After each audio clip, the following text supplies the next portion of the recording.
রমজানের প্রথম রোজাতে ইনশাআল্লাহ কী করলাম চলো তোমাদের সঙ্গে শেয়ার করা যাক। সেহরি খেলাম, নামাজ পড়লাম, 1.5 থেকে 2 ঘন্টা ঘুমানোর পরে আবার উঠে পড়লাম, কারণ আমার পড়ানো ছিল। 3-4 জনকে পড়ানোর পরে আবার আমি বাড়িতে চলে আসলাম।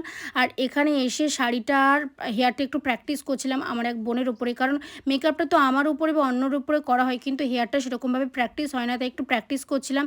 ও চলে যাওয়ার পরে আমি একটু গুছিয়ে নিলাম আর স্নান করে নামাজ পড়ে নিলাম।